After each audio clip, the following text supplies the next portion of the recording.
are characters that, like people are saying, like they've said it a million times, should have been base roster characters, especially since, man, I think Anna Williams, all three of these characters were DLC in the last game.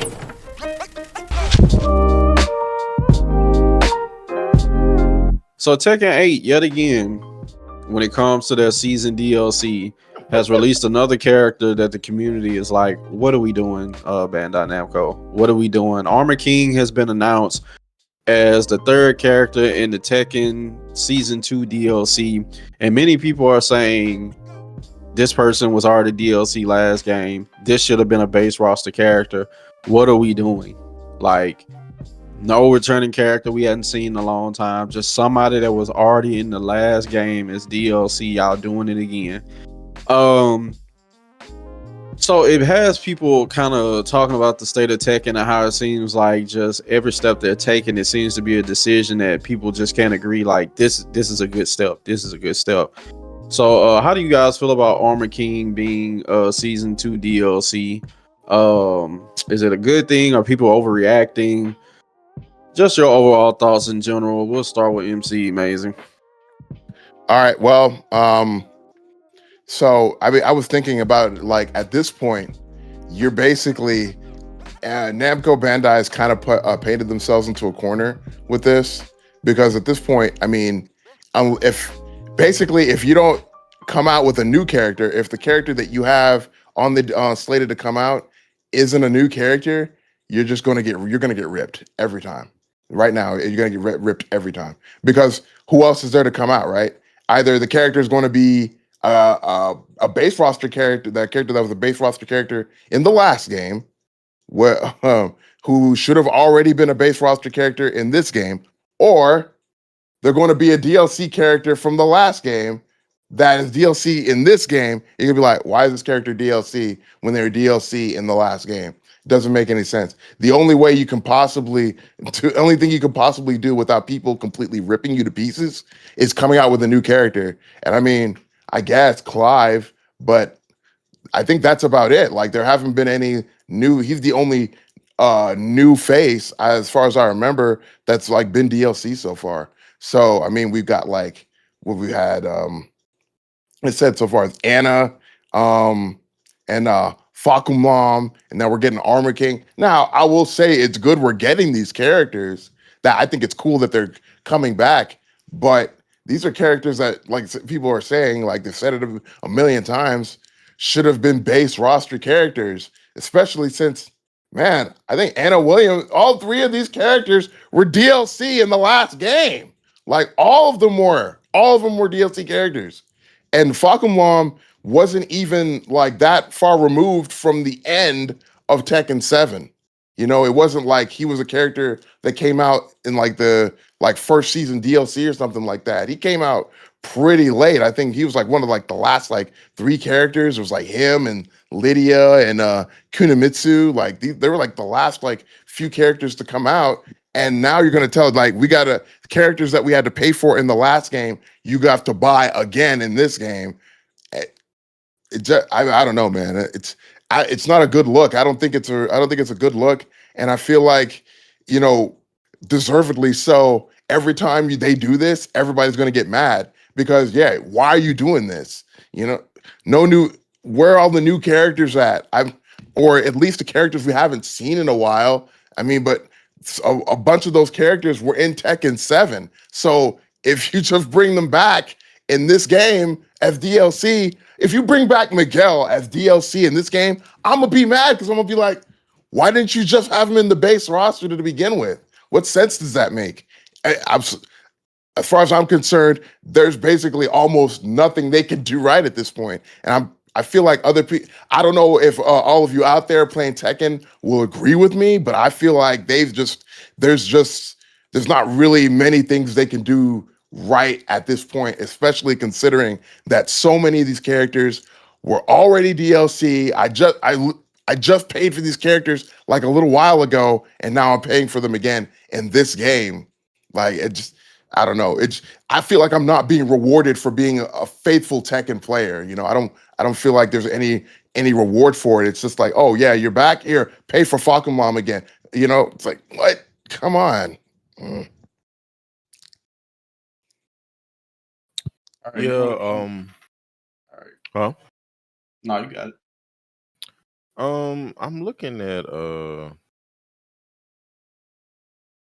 me see here. I'm trying to, cause I'm seeing a pattern here. So in the last, I mean, first off, I'll say that Tekken is one of those weird games, and I think a lot of games have kind of gotten to that point. MK definitely. Well, the roster's weird. Tekken has always had a roster of like full of clone-esque characters. So you have like Armor King, King. They're not like totally the same, but they're like in the same realm. You got Law and his father and son. Not quite the same fully, but they're functionally almost the same. So when you see stuff like this, it's almost like I don't even know how they do their roster. Like, was there any formula to it? Because Lei Wulong, there's a lot of flack about him being DLC in the last game, and who's not in the game? Lei Wulong. Who's probably going to be DLC in Tekken 8? Lei Wulong. And that's a character that's been around since Tekken 1, like the conception of Tekken. You have Anna was DLC in Tekken 7, Fakaram was DLC in Tekken 7, Lydia was DLC in Tekken 7, Armor King was DLC in Tekken 7. Look like they going the same route. I would not be surprised if the next returning character is Lei Wulong. I personally think there should be like more emphasis on like new characters as DLC. Because we don't even technically have a new character as DLC yet. We got Clive, but that's just a guest character. I'm talking about like a new original Tekken character. I mean, they might bring back what was her name? I keep forgetting that chick's name. The kick from 7. Katarina Alves. Katarina, yeah. She might be back as DLC. I do think it's a little weird when you see characters that were just introduced in the last game. Because I feel like you should be setting up, okay, these characters came in this game, so they're going to kind of be set as the roster for that game. So they should be shoe-ins for the next game. But I guess not, because it's only one new character and like the rest are returning, right? From like the DLC pack, I think they said. So I don't know. It's I mean, even Anna, she's been in the game since Tekken 2. I don't know. I'm trying to figure out like what's the formula for like them introducing characters and like bringing characters back. At this point, I don't know. But looking from this, I feel like this is going to follow the same pattern. We might get Eliza back. She was a DLC character in the game. Well, she actually originated from Revolution, but she was in Tekken 7 as a DLC character. Who knows? Is Marduk's in the game already, right? Marduk? Yeah. I don't think so. Okay, so he's not in the game. Julia's not in the game. Really enough, Zafina was DLC, and that's actually weird because Zafina was DLC in Tekken 7, and she was in the base roster. Yeah. Leroy was in the base roster, wasn't he? In Tekken 8? Yeah, I think he might have been in the base roster. He So was definitely DLC last game. So now that confuses me. You had 2 DLC characters that are in the base roster of this game. I don't know if it's like story importance. I don't know. Because Zafina was she was an OG character in 6. Yeah. They made a DLC in 7. I don't know. I'm confused. I'm gonna be honest. I'm confused. There's a lot going on with Tekken with the decision they're making. I get it when you make an IP that's your original property. You want to make your vision of how it works, and you can't just let the customers dictate everything, I guess. But I mean, they are the ones buying it, so they are the ones buying it. So I'm confused. That's all I know. I'm confused. Well, I can kind of sympathize with Tekken fans because I'm somebody that's vocal about companies using certain characters as DLC money grabs. A game that seems like they do this same thing, but people accept it more is Street Fighter.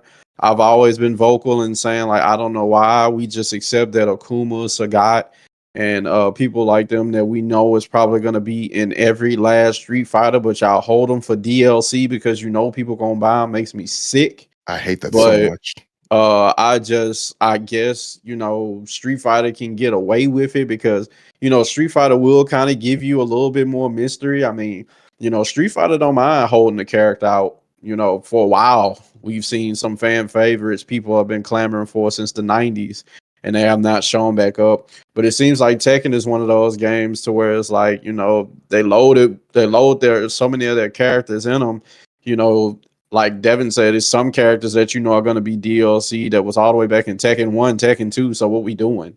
So I guess Capcom can get away with a little bit because they kind of don't mind, holding the character away. So maybe that's why they can get away with it. Even though I still hate, we know Akuma go be in the game. You is not gonna have a Street Fighter without Akuma. Stop playing and release the man base route. But anyway, I think what Tekken 8 should do, and I think maybe because like the game is just kind of such in a polarizing state that it makes it a little bit more difficult for them to accept. Every little thing that isn't excellent news is probably perceived as bad news. So I think what Tekken should just focus on right now is just all this DLC that they're doing right now is probably characters that had already been playing before the game even came out. So I think what Tekken should just do is like this guest character. Like this guest character isn't a guest character they just thought that was gonna be in the game when season 2 DLC first started. They didn't just make this decision 2 months ago. I'm pretty sure it's a character that they've been figured out and that they've been knew who this was. So I think what Tekken should just do is you really just need to focus on making your game good. Because if the game's good, everything that comes after that can be perceived as good news. Because like Armor King, yes, is a character that people say should have been base DLC.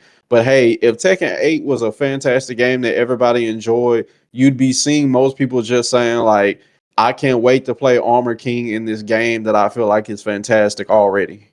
So they just need to focus on making the game fun, appealing, because basically any news that you put out now, like y'all had a Pac-Man stage. I'm sure if the game was fun, people be like, okay, unique a Pac-Man stage.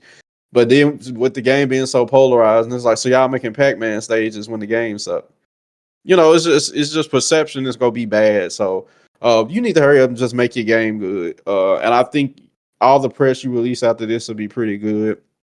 Outside of that, I kind of almost anything you do is gonna. I mean, it won't hit the way it should. So,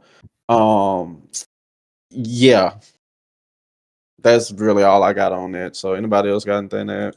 Yeah, you make a good point about them not. This isn't like a something that was decided like at the last second. Like these are things that they've known were in the works for like a minute. Like this is their roadmap. Like this isn't like something new. Not especially not for them. But it's like they say if you if you fail to plan, you plan to fail. Well, I feel like in this case, you just basically they straight up made a plan to fail from the very beginning because I mean this like what are you doing? Like their whole roadmap is all weird, and it's like and the thing was it's like what you said right there about the game, like focus on making the game good. Imagine for a second, like from their perspective, the game is good now. Like, imagine that. Like, that's from their perspective, looking at the game, the current product that they have out there, that they're like, yeah, this is good. We did pretty good. I like the way this looks right now. We did a good job. Because they could just as easily be looking at us. They could be like, you could have like, Harada over there, like what's called coming on to Spotify, and he scrolls down and he sees like what's called the input output podcast. And he's listening to us talk about it. It's like, I don't know what these guys are talking about. I mean, the game is fantastic as is. I mean, like these guys, they got no vision.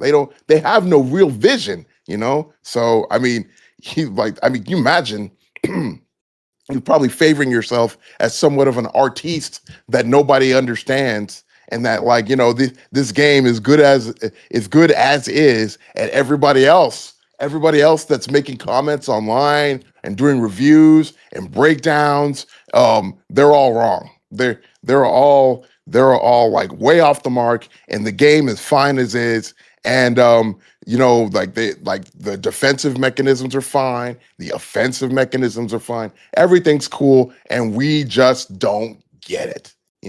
So I don't know, man. I mean, hopefully it's like hopefully somebody there realizes that they've gone astray, because right now, to me, from in my mind, I believe that they think that this game is good as it is right now, and all they're going to be doing is tweaking it to get people to stop annoying them.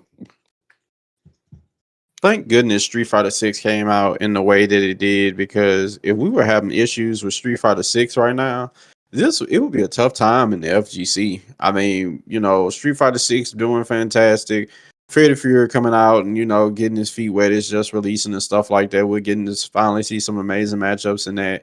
I mean, it's still some pretty good times going on in the FGC, but thank goodness Street Fighter's doing fantastic, because if Street Fighter wasn't, man, it'd be rough right now. Yeah, I will say when it comes to like Street Fighter with Akuma, Don't blaspheme. He's one of there's certain characters I feel like are just like they're, I don't want to say like forever hidden characters, because I mean that's what he started as, was a hidden character. So I guess like counter that lore is just like, hey man, you're gonna have to wait. You can't just I mean, fighting games aren't what they used to be either. Because back in Street Fighter 4, all you had to do was unlock Akuma. Which I mean, we're so far from that now. Like we don't unlock characters anymore. It's like a lost art. You unlock them, but you got to open up your wallet first. Yeah, that's the key. Unlock your wallet. It's just, that was just such a good time. You unlock, you play this game and you unlock characters. I mean, yeah, you had to pay for like Super Street Fighter 4. You had to pay for Arcade Edition and all that Ultra and stuff. But the onset of Street Fighter 4, you just unlock these characters. You unlock Goken and stuff like that was just like so fun. And I just kind of wish we got back to that. But like I said, with Akuma, I mean, they did have him in Third Strike as a base character. I mean, that was really no unlockable characters in that game. But with the art of this just changed. And I feel like Akuma just kind of has been pigeonholed into this, like, hey, he's just you got to wait for him. We can't just give you Akuma out the gate, because, he's going to come in and, I mean, as he did in Street Fighter 6, come in, wrecking shop. Same thing he did in Street Fighter 5. But I don't know. I just thinking about unlocking characters makes me miss that. And now every time we just buy a character, it's just, I know like Rexon said, it's the heartstring. They put on those heartstrings, man. Oh, we know you like this character, so we're gonna put him as a DLC character. I kind of feel Sagata's in that same realm, because he was like an original boss character in one of Warlords and 2. So he's in that realm. He's this big giant Muay Thai fighter. He owns a tiger that's almost as big as he is. So it's like, yeah, he's like a spectacle of a fight. He's basically like Street Fighter's Falconram, basically. I should say Falconram is basically the Sagat of Tekken, because Sagat came first. But I don't know. I just, some of these characters, man, like, and especially it always hurts when the character you like is not in the game. There's a character that's not in Street Fighter 6 right now that, is like one of the greatest characters in Street Fighter's history. I'm kind of confused why he's not in there right now, but I'm pretty sure like either at the end of the season 3 or maybe season 4. Well, your original thought is bad. That's why you're confused. Nah, I think you're mistaken. But yeah, I don't know why that. I mean, he was a warlord as well. So I mean, I'm like, why is he Guy not in the game? Balrog's a warlord. Bison's in the game. So that's what gives me hope that this character will come back, because they brought Bison back and everybody's like, Bison's dead. He's gone. No, I'm back. I'm back. You're getting close with the contest clues. Just go ahead and finish it off. Everybody else in here, he not. Dang, what's the reason? Go ahead and finish it. I mean, Balrog and Sagat is not in the game, so what's the reason for this? We know Sagat coming. We don't know he coming. What about Balrog? I mean, I ain't finna sit here and cape for Balrog. I ain't, he's one of his biggest supporters. But hey man, but Balrog one of the few black characters we got in Street Fighter, man. I need. See, why you do that? Why you do that? I'm just saying, man. Why you gotta throw the man color in it? We just saw my character. I mean, it's just I'm just stating the fact. Now I come behind that and say he garbage. Then you be like, oh, so you saying the black dude garbage? See, that's how you set it up. I mean, I'm just saying Balrog can't be garbage. Look at the last 3 games Balrog was in. He was not garbage at all. Street Fighter 4, he was a menace. Yeah, he's pretty bad. Street Fighter 5, right? he was so I'm just stating the fact. It's not a lot of, But yeah, I mean he'll probably I'll be let in it soon go. though. I got it. No, he I'll was let it pretty. go. I ain't gonna say He the was pretty take. I'll good. let it go. I'm just saying, See, man. see, Like he bait E. I be telling you every episode he be baiting. I'm I'm not I'm not baiting. What about baiting? I was just saying there's a great Street Fighter character that's not in 6 right now, and I just don't know why. Like this. Yeah, You be you know, baiting it's every episode, bro.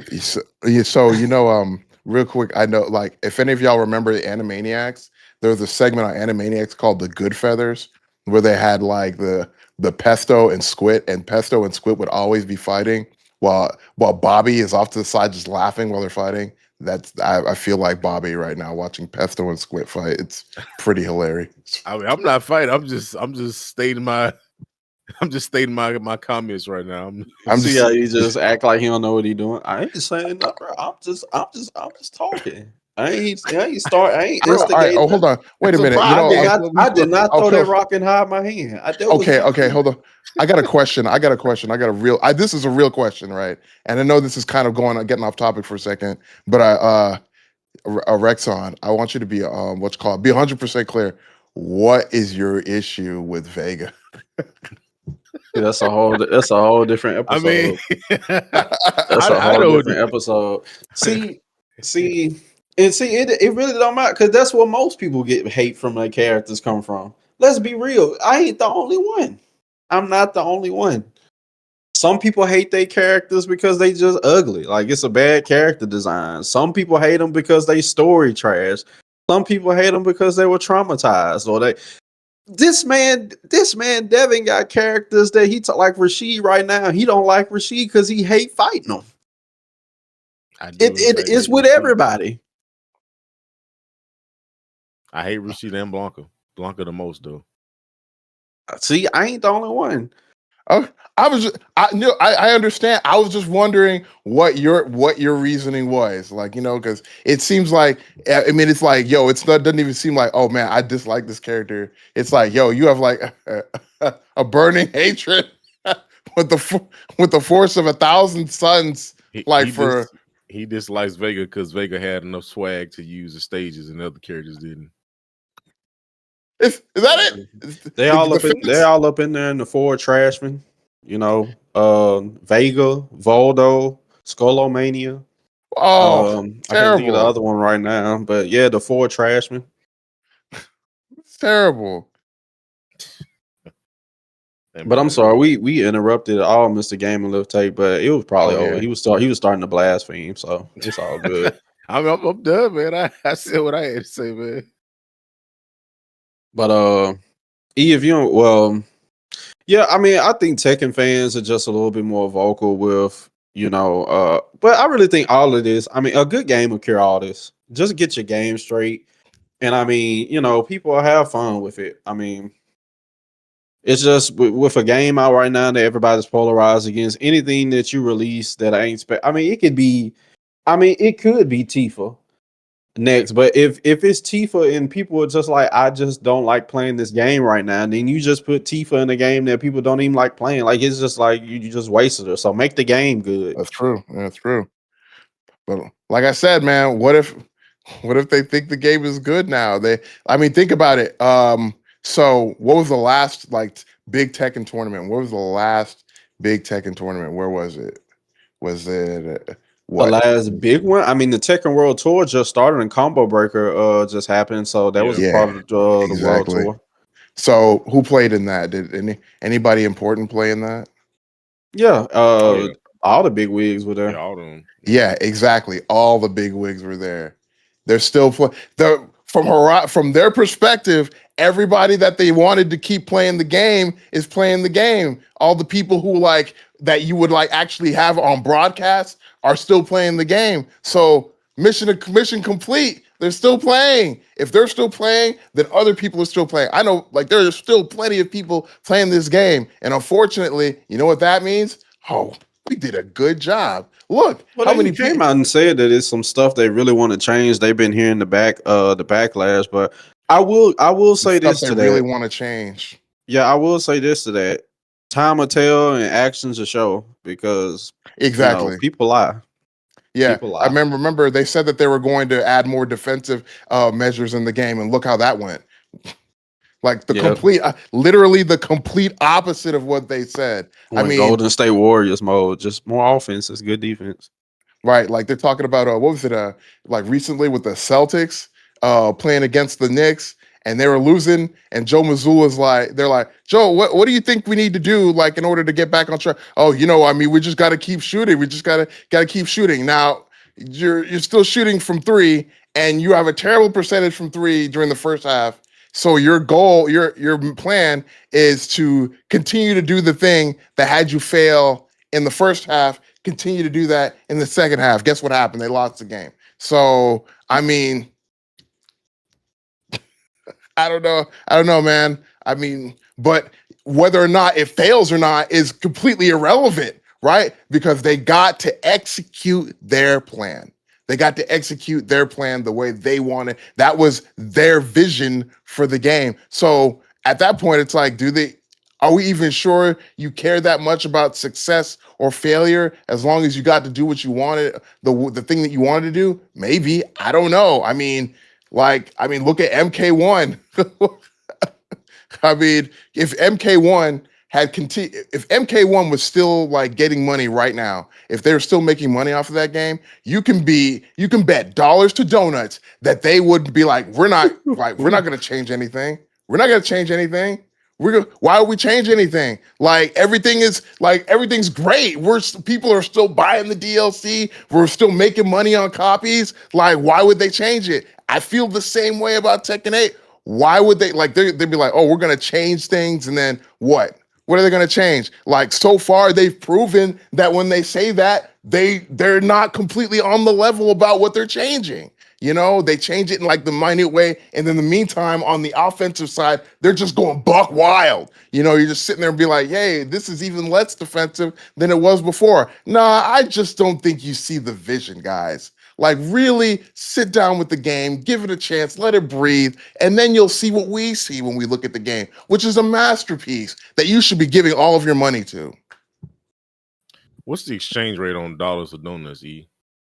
What's the exchange rate on dollars to donuts? I would probably say, let's see, about one donut is about like $2.50, I would say. And then, yeah, I would say, yeah, one donut is equal to about $2.50. Hard times. Yeah, man. But I think what they need to do is pull the City of the Wolves route, man. Just have a real life guest character. Go ahead and put Draymond in Tekken, because he's had a sprawling UFC career in his recent. Yeah, right. Wow. Okay. Yeah. Just go ahead and do that. That's definitely an idea. Yeah, that'd be pretty funny, actually. Draymond, next fighter, Golden State Warrior, Draymond Green. I mean, he's always working on his chain grabs on the court, figure four leg lock, OTG stomps, Sleeper holds, unblockable punches.